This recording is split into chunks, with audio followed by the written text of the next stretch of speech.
Please do subscribe to Prajabheri News Channel.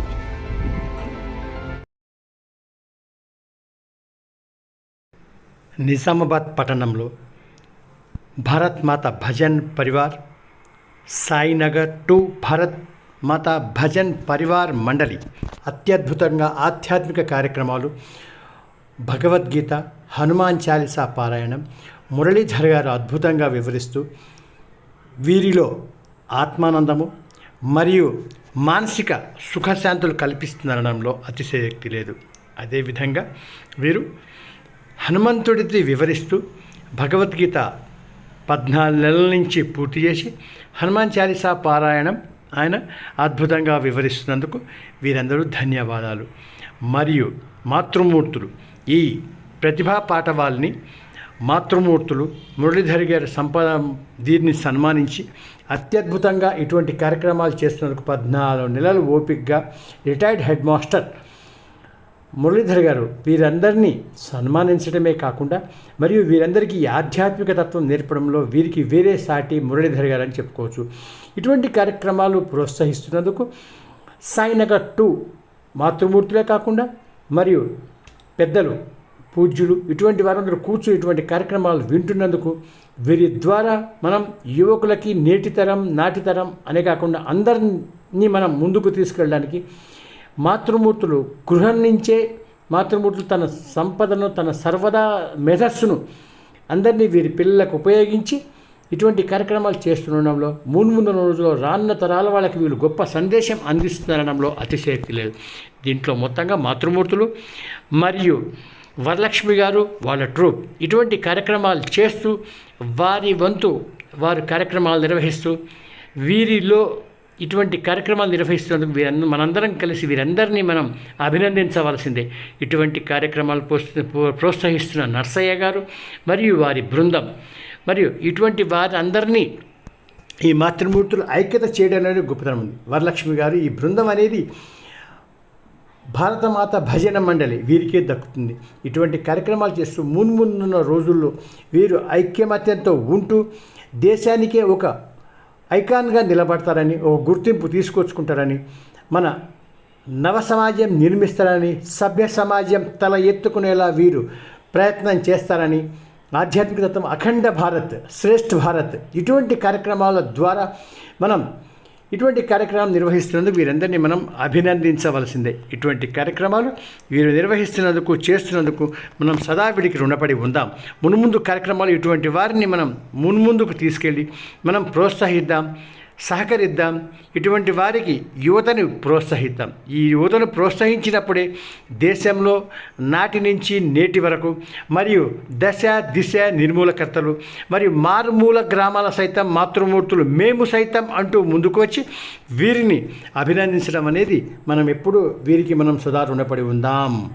ఇదే విధంగా ప్రతి ఒక్కరూ త్రికరణ శుద్ధిగా మరియు అంకిత భావంతో ఇటువంటి ఆధ్యాత్మిక కార్యక్రమాలు నిర్వహించడము, ఇటువంటి వారిని మన ప్రభుత్వాలు కూడా మరియు ఇటువంటి ఆధ్యాత్మిక కేంద్రాలు ఎన్నో నెలకొల్పిస్తున్న బాధ్యత అనేది ప్రభుత్వాల మీద, పాలక వర్గాలపైన ఉందని మనం గుర్తిద్దాం.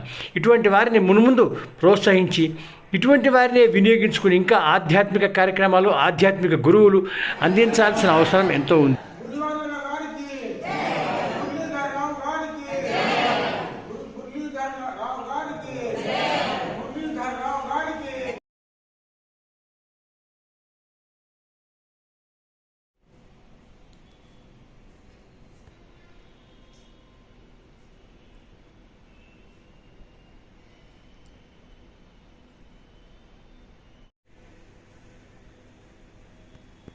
జై శ్రీరామ్.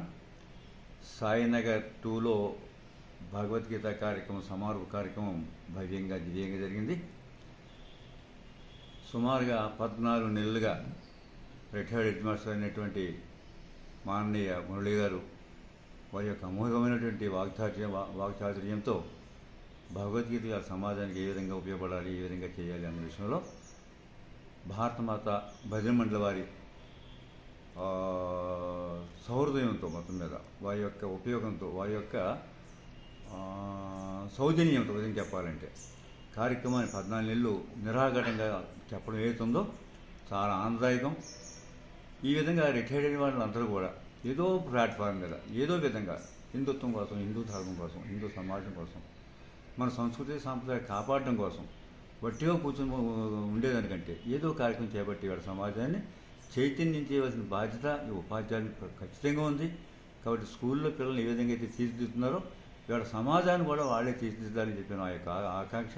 ఆ కార్యక్రమం నేను కూడా వెళ్ళాను. చాలా దివ్యంగా ఉంది, భయంగా ఉంది. అటువంటి కార్యక్రమం ఇంకా కొనసాగాలి. మన సంస్కృతి సాంప్రదాయం ఇంకా పరిపూర్ణంగా ఈ సమాజం మీద ఇంకా పూర్తిగా మనం అవగాహన చేసుకునేలాగా చెప్పాల్సిన బాధ్యత పెద్దలుగా మన మీద ఉంది. కాబట్టి అటువంటి కార్యక్రమం చేసినటువంటి మన రిటైర్డ్ ఉపాధ్యాయులైనటువంటి మన ప్రధాన ఉపాధ్యాయులు గారు మురళి గారికి మరి పూర్తిగా అభినందనలు తెలియపరుస్తూ వారికి ఆ భగవంతుడు మరి ఇంకా శక్తినిచ్చి ఈ సమాజాన్ని ఇంకా ముందుకు తీసుకుపోయేలాగా వారు ఇంకా ప్రయత్నం చేస్తారని చెప్పి ఆశిస్తూ భారత్ మాతాకి జై. అదేవిధంగా హనుమాన్ చాలీసా పారాయణం కూడా ప్రతి శుక్రవారం జరుగుతుంది. ఆ కార్యక్రమాన్ని మురళి గారు కూడా సవ్యంగా చెప్పడం, సాంప్రదాయబద్ధంగా చెప్పడం, అదేవిధంగా హనుమాన్ చాలీసా చెప్తూ హనుమంతుని యొక్క గుణగణాలు ఏవైతున్నాయో, హనుమాన్ చాలీసా ఎటువంటి గుణగణాలు ఉన్నాయి అన్నీ కూడా ఇవాళ సమాజానికి అందిస్తున్నటువంటి మురళి గారికి, ఈ కార్యక్రమాన్ని నిర్వహిస్తున్నటువంటి భారతమాత భజన మండలి వారు, ముఖ్యంగా భారతమాత భజన వారిలో భారతమాత భజన పరివారంలో ఒక భాగం భారతమాత భజన మండలి వారు ఈ కార్యక్రమాన్ని చాలా చక్కగా నిర్వహిస్తున్నారు. ముఖ్యంగా వరలక్ష్మి గారు ఈ కార్యక్రమాన్ని ముందుండి నిర్వహించడం చేస్తుందో ఇది చాలా ఆనందదాయకం. ఇటువంటి మహిళామూర్తులు కూడా ఇవాళ నగరంలో పెరగాలి. అయితేనే ఇవాళ సమాజం నిలబడుతుంది తప్పితే రైతులు రాను రాను చాలా భయంకర వాతావరణం తయారవుతుంది. పిల్లల పెంపకం కానీ ఇంకోటి కానీ ఏదైనప్పటికీ కూడా మాతృమూర్తుల వల్లనే అవుతుంది ఇది. కాబట్టి ఇవాళ సాయినగర్ 2 అవుతుందో ఎందుకంటే చైతన్యటువంటి ప్రదేశం అంతా కూడా ఏదో కార్యక్రమం చేస్తూ ఉంటారు వాళ్ళంతా కూడా. కాబట్టి ఇవాళ సమాజంలో ఏదో ఒక్క పక్క జరిగితే సరిపోదు. ఇది మొత్తం అన్ని చోట్ల కూడా ఇది మొత్తం మీద అందరం కలిసి మొత్తం మీద దేశవ్యాప్తంగా ఇటువంటి కార్యక్రమాలు చేసే ప్రయత్నం మనం చేయాలి. కాబట్టి భారతమాత భజన మండలి వారికి, మా భారతమాత భజన పరివార వైపు నుంచి ముఖ్యంగా హెడ్ మాస్టర్ అయినటువంటి మన మురళి గారికి మరి పూర్తిగా మేము సహకరిస్తాం, వెన్నంటుంటాం. వారితో పాటు వారి యొక్క ఆదర్శమైనటువంటి జీవితం ఇవాళ సమాజంలో ఉన్నటువంటి రిటైర్డ్ అయినటువంటి ముఖ్యంగా ఆ ఉపాధ్యాయులందరూ తీసుకొని వారికి సహకరించాలి, సమాజాన్ని ముందుకు తీసుకోవాలని కోరుకుంటూ భారత్ మాతాకి జై.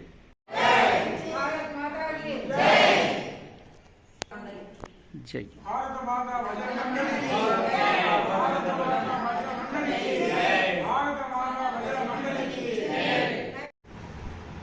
మళ్ళా తెలుగులోకి తెప్పిస్తాడు. ఈ విధంగా తెప్పించిన తర్వాత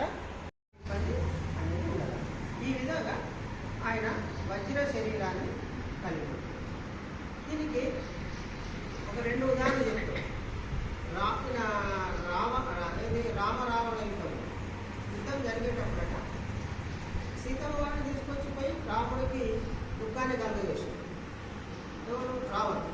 అదేవిధంగా రావణుడు ఏమనుకుంటాడంటే లక్ష్మణుని కూడా రావణుడి దగ్గర నుంచి వేరు చేసి ఆయనకు దుఃఖాన్ని కలిగిస్తే ఇంకా రాముడు ఇంకా ఏమవుతాడు, బలహీనత పడిపోతాడు అనే ఆలోచనతో ఆ యుద్ధంలో లక్ష్మణుడిని కొడుతున్నాడు. అయితే ఆ టైంలో మూర్చపోయి లక్ష్మణుడు మూర్చపోతే రావణుడు అతన్ని తీసుకెళ్ళడానికి ప్రయత్నం చేస్తాడు.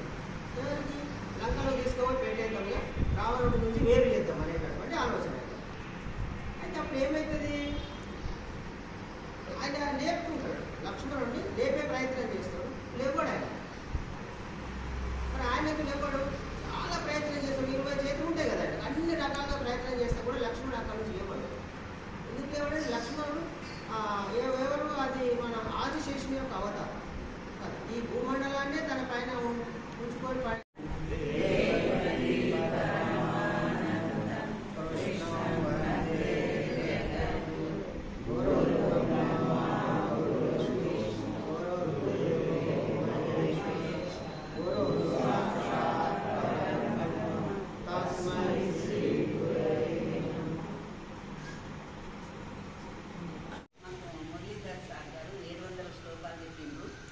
లోపల ఒకటి 4వ అధ్యాయంలోది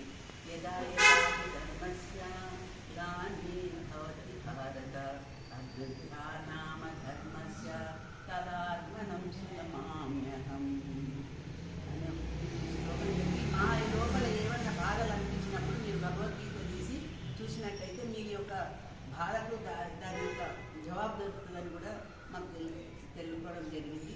ఇది మా జీవితం లోపల మేము చాలా మట్టుకు నేర్చుకున్నాము. భగవద్గీత అంటే ఇంతవరకు మేము ఇన్ని శ్లోకాల లోపల అర్థం ఎవరు కూడా చెప్పలేరు. మామూలుగా చదివిన అంటే అర్థమైంది, కాకపోతే ఒక్కొక్క పదాన్ని వాళ్ళ వివరించి చెప్పింది కాబట్టి మురళీ సార్కి మేము చాలా కృతజ్ఞతలు చెప్తున్నాం. ధన్యవాదాలు. ధన్యోస్మి. మాస్టర్లు నాకు ఇది ఆలోచన ఎట్లా వచ్చిందంటే ఇక్కడ వీళ్ళు మాట్లాడడం వల్లనే వచ్చింది. మీరు ఏమన్నారంటే ఒకసారి వచ్చి మనం భగవద్గీత గురించి ఆలోచన చేద్దామంటే సరే ఒకసారి భగవద్గీత మనం అందరం ప్రతిరోజు చెప్పుకునే ప్రయత్నం చేద్దాం. ఎందుకంటే ఆల్రెడీ నేను రిటైర్ అయిపోయాను కాబట్టి నాకు ఎలాంటి ఉద్యోగ ధర్మాలు ఏం లేవు కదా, ఫ్రీగా ఉన్నా. భగవంతుడి దగ్గరనే ఉద్యోగం చేయొచ్చు ఇది అనుకోవాలి. ఎట్లా పెన్షన్ వస్తుంది కాబట్టి అది భగవంతుడి యొక్క పెన్షన్గా భావించి మరి ప్రతిరోజు కూడా ఒకసారి ఒక 45 నిమిషాలు ఇది పూర్తి చేద్దామనే ఉద్దేశంతో భగవద్గీత మే 16న మొదలుపెట్టాం. ఇయర్ 2023 లాస్ట్ 2023 మే 16లో మొదలుపెట్టాం. దాంట్లో నర్సయ్య సారు మొట్టమొదటి నాకు ఫోన్ చేసి పిలవంపేది. తర్వాత ఏది కోషెట్ సారు మిగతా వీళ్ళందరూ జాయిన్ అయ్యారు అన్నమాట. వీళ్ళందరి సహకారం ఎంత ఉంది మరి వాళ్ళకు అనుగుణంగా నేను వాళ్ళ ఓపిక అసలు నా ఓపిక అని కాదు, నేను ప్రతిరోజు ఏదో ఒకటి ఇంటి దగ్గర చదువుకుంటూనే ఉంటా. కాబట్టి వీళ్ళు వినడానికి ఎక్కువ అవకాశం ఇచ్చారు, చెప్పడానికి అవకాశం ఇచ్చింది వాళ్ళే, ఇందులో నాది లేదు.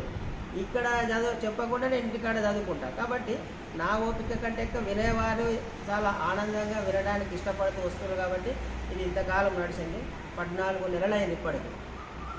ఇలా సహకారం వాళ్ళు మేము మొదలు పెడితే వాళ్ళు వచ్చి జాయిన్ అయ్యారు. ఇంక ఇవాళ తక్కువ ఉన్నారు, ఇంకా ఎక్కువ వచ్చేవాళ్ళు.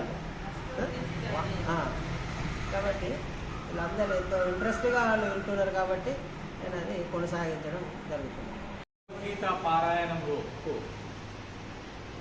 మురళీధర్ స్వామి గారు రిటైర్డ్ హెడ్ మాస్టర్. మేమంతా కూడా ఒకరోజు ఊరికనే మాట్లాడుతూ ఉంటే ఇట్లా భగవద్గీత పారాయణం చేద్దామనేటువంటి ఒక సంకల్పము మేమందరం కూడా ఇక్కడ ఉన్నటువంటి వాళ్ళందరూ కూడా అనుకుంటే అతను కూడా నేను మంచి సహకారం చేస్తా, మీరు ఏది ఇక్కడ వచ్చే వాళ్ళందరినీ తయారీ ఉండదంటే తయారైంది ఇప్పుడే చేస్తాం, రేపు మీకు స్టార్ట్ చేసేదని ఉద్దేశంతో తయారు చేసిన తర్వాత ఈ వీళ్ళంతా వీళ్ళు మాతృమూర్తులందరూ కూడా వాళ్ళు కూడా మాకు మంచి సపోర్ట్ ఇచ్చి వారు కూడా దీన్ని దిగ్విజయంగా చేసింది. ఇప్పుడు చాలా తక్కువ మంది వచ్చేది కానీ ఇంతకుముందు కూడా చాలా బాగా మంది వస్తారు. అయితే వీళ్ళందరి సహకారంతో ఈ నాయి బ్రాహ్మణ సంఘం లోపల ఏది ఈ భగవద్గీత పారాయణము దాదాపు ఒక 14 నెలల వరకు సాగింది. భగవద్గీతలోని 700 శ్లోకాలన్నీ కూడా అర్థ తాత్పర్యాలతోని చెప్పుకుంటూ మా అందరినీ తన్మయులను చేసింది అనేటువంటిది మురళీధర్ స్వామి గారికి కృతజ్ఞతలు. 4 సాధించినప్పుడే మానవ జన్మ సార్థకమైంది. ఉట్టిగా నేను మోక్షాన్ని పొందుతా అంటే కాదు, ధర్మం పాటిస్తూ డబ్బును బాగా సంపాదిస్తూ అన్ని రకాల కోరికలు తీర్చుకుంటూ మోక్షానికి ముందుకు సాగాలి. అంటే దీనికి అంతటి కారణం అనేది ఏంటంటే నైతిక జీవనం సక్రమంగా ఉండి ధర్మబద్ధంగా జీవనాన్ని గడపడం. ఆ ధర్మబద్ధంగా జీవితం గడపాలంటే భారతము, భాగవతము, వేదాలు చెప్పినటువంటి విషయాలను మనం ఎప్పుడైతే వింటామో అప్పుడు మన జీవితం సక్రమంగా జరుగుతుంది. అందుకంటే ఒక సుభాషితకారుడు చెప్తాడు, నేను అది ఇవాళ చెప్దాం అనుకుంటున్నాను. శ్రుత్వా ధర్మ విజానాతి, శ్రుత్వా పాపం పరిత్యజేత్, శ్రుత్వా నివర్తతే మోహం, శ్రుత్వా జ్ఞానామృతం లభేత్. వీటన్నిటి కారణం వినడం అనేది మన దగ్గర ఉండాలి. ఎప్పుడైతే మనం వినడానికి ఉద్యుక్తులవుతామో మనకు ప్రాపంచిక జ్ఞానం పట్టుబడుతుంది, ఆధ్యాత్మిక జ్ఞానం కూడా పట్టుబడుతుంది. రెండింటిలో సాధించినప్పుడే అప్పుడు మన జన్మ సార్థకమైనట్టుగా మనం భావించాలి, ఒక్కదానిగా.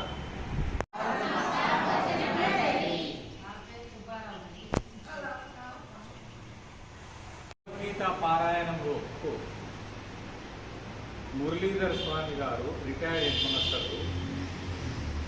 మేమంతా కూడా ఒకరోజు ఊరికనే మాట్లాడుతూ ఉంటే ఇట్లా భగవద్గీత పారాయణం చేద్దామనేటువంటి ఒక సంకల్పము మేమందరం కూడా ఇక్కడ ఉన్నటువంటి వాళ్ళందరూ కూడా అనుకుంటే అతను కూడా నేను మంచి సహకారం చేస్తా, మీరు ఏది ఇక్కడ వచ్చే వాళ్ళందరినీ తయారీ ఉంటుంది తయారీ ఇప్పుడే చేస్తాం, రేపు మీకు స్టార్ట్ చేస్తుందని ఉద్దేశంతో తయారు చేసినాం. తయారు చేసిన తర్వాత ఈ వీళ్ళంతా వీళ్ళు మాతృమూర్తులందరూ కూడా వాళ్ళు కూడా మాకు మంచి సపోర్ట్ ఇచ్చి వారు కూడా దీన్ని దిగ్విజయంగా చేసింది. ఇప్పుడు చాలా తక్కువ మంది వచ్చేది కానీ ఇంతకుముందు కూడా చాలా బాగా మంది వస్తారు. అయితే వీళ్ళందరి సహకారంతో ఈ నాయి బ్రాహ్మణ సంఘం లోపల ఏది ఈ భగవద్గీత పారాయణము దాదాపు ఒక 14 నెలల వరకు సాగింది. భగవద్గీతలోని 700 శ్లోకాలన్నీ కూడా అర్థ తాత్పర్యాలతోని చెప్పుకుంటూ మా అందరినీ తన్మయులను చేసింది అనేటువంటిది మురళీధర్ స్వామి గారికి కృతజ్ఞతలు.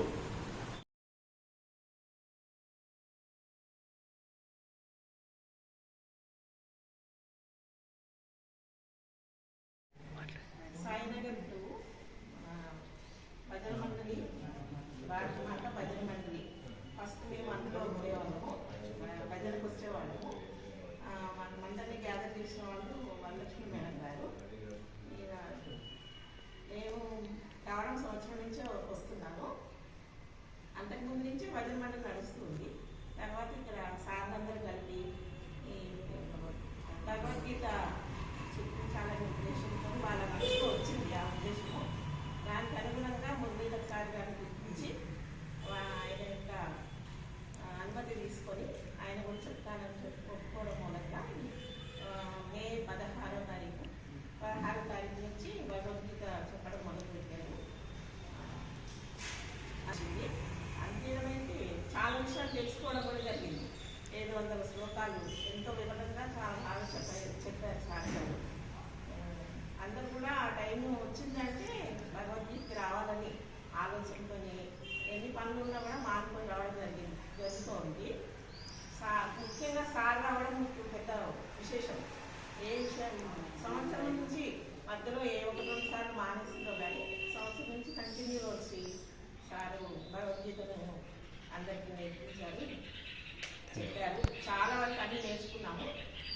ఇంకా వివరణ అయితే బాగా తెలిసింది మాకు భగవద్గీత. నేను కూడా కొంతమందికి ఈ భగవద్గీత గురించి దాంట్లో ఉన్న ధర్మము, న్యాయము, నీతి మేము కూడా పాటిస్తూ ఇతరులు కూడా ఆ విధంగా పాటించాలని చెప్తాను.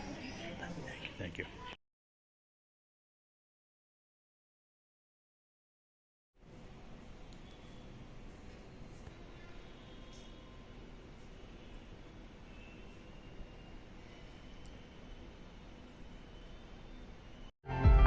Please do subscribe to Prajabheri News Channel.